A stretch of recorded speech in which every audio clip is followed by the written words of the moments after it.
huge black hole that was magnified by its own reflection in the tide. Meanwhile, his friend through alley and street wanders and watches with eager ears, till in the sounds around him he hears the muster of men at the barracks door, the sound of arms, the tramp of feet, the measured tread of grenadiers marching down to their boats on the shore. Then he climbed the tower Of the old. North Church by the wind-starred stuffy tread to the belfry chamber overhead, and startled the pigeons from their perch that made masses and moving sheets of shade. By the trembling ladder, steep and tall, to the highest window in the wall, where he paused to listen and look down a moment on the rooftops of the town. Beneath in the churchyard lay the dead in their night encampment on the hill, wrapped in silence so deep and still he could hear, like a sentinel's tread, the watchful night wind as it went creeping along from tent to tent, and seeming to whisper, "All is well." A moment only he feels the spell of the place in the hour and the secret dread of a lonely belfry in the dead.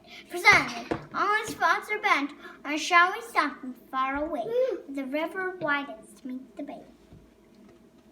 A line of black that bends and floats on the ride tide like a bridge of boats. Meanwhile. Impatient to mount and ride, booted and spurred with a heavy stride on the opposite shore walked Paul Revere. Now patted his horse's side, now gazed at the landscape far and near. An impetuous stamped the earth and turned and tightened his saddle girth, but mostly he watched with eager search the belfry tower of the old church as it rose above the graves on the hill.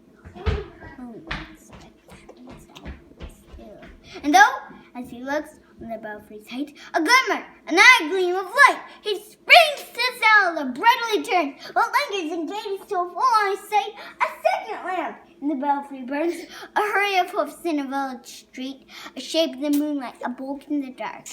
And beneath in the pebbles, in passing, a spark struck out by steed flying fierce and fleet. That was all. And yet, through the gloom and light, a fate of a nation was riding that night. And the spark struck out by the steed flying fierce and fleet. I don't remember this part. Okay, let's do the 12 o'clock. It was 12. It was 12 by the village clock when he galloped into Lexington. He saw the gilded weathercock. He saw the gilded weathercock swim in the moonlight as he passed, and the meeting house windows, blank and bare, gazed at him with a spectral glare, as though they stood aghast at the bloody work they would look upon. It was 1 by the village clock when he galloped into Revere and Concord town. He heard the bleating of the flock and the twitter of birds among the trees, and felt the damp of the morning breeze that rises after the sun goes down.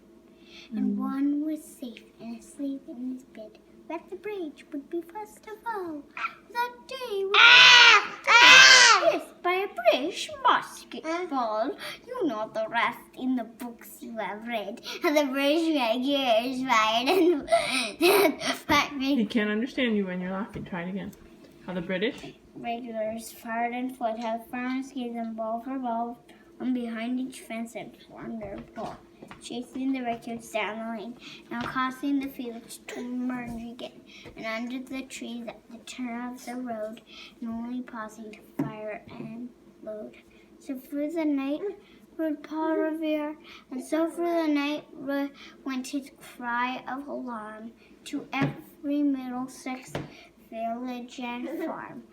For the country a cry of defiance and not of fear. A voice in the darkness, a knock at the door, and a word that shall echo forevermore. For born on the night when death the past, to all our history through the last. In the hour of darkness and peril and need, the people will waken and listen to hear the hurrying hoofbeats of that steed, and the midnight message of Paul Revere. Very good.